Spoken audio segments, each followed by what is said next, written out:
One of the creepiest moments in Obsession isn't one of the murders or the body horror, it's a simple phone call.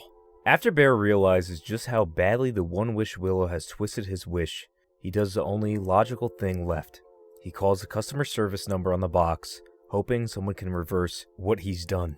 But instead of getting answers, we as the audience are left with more questions. The voice on the other end sounds strangely normal. He's calm, almost bored, like this is just another customer complaint. There's no panic, no sympathy, no urgency in his voice. It's as if Bear isn't the first person who's called begging for help, and probably won't be the last. Honestly, when I saw this in theaters, this was the most unsettling scene in the whole movie. It wasn't the body horror, or Nikki walking backwards and doing strange things. It was Bear on the other end of this phone call. Now, who exactly is this guy? Well, if you haven't seen the film or recent interviews, we know the person who plays the man on the other end of the phone call is Curry Barker. He voices the eerie, nonchalant customer service representative on the other end of the phone in this movie. But besides that point, who actually is this man? The movie never tells us who this man is. We know he understands exactly how the One-Wish Willow works. He immediately knows Bear's situation. He explains that the wish can't simply be undone, and casually drops one of the film's most disturbing lines, in my personal opinion. Just because you chose this for her doesn't make it less real.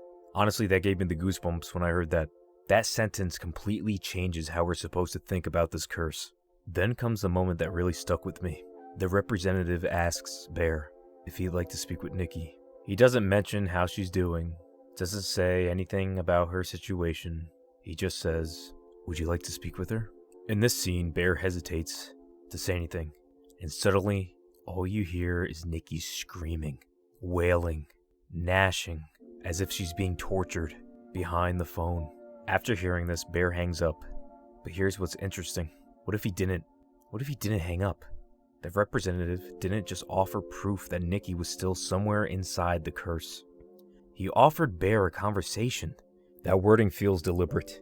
It raises the possibility that the real Nikki was trapped somewhere outside her own body, aware of everything that was happening but completely powerless to stop it. The movie never confirms that interpretation, but it certainly leaves the door open. Now that brings us back to the biggest mystery. Who was the man on the phone? There are a few possibilities. Maybe he's just an employee working in whatever organization created the One-Wish Willow. I've seen that online. His detached attitude almost feels like someone who's answered this exact call hundreds, maybe even thousands of times. Or maybe he isn't human at all.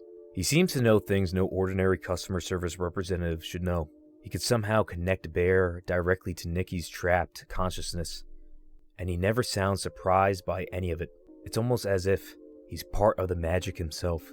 Oddly enough, director Curry Barker has confirmed that he personally voiced the representative, as I said before, but within the story, he intentionally leaves the character's true identity ambiguous. And honestly, I think that's what makes the scene so effective. Most horror movies explain too much like it's another episode of Supernatural. Obsession does the opposite. It gives us just enough information to know something is terribly wrong, then refuses to give us the answer. Where's Nikki? Could Bear have saved her? Why is she screaming? Is she being tortured? How does a wish work? Who's the man on the phone?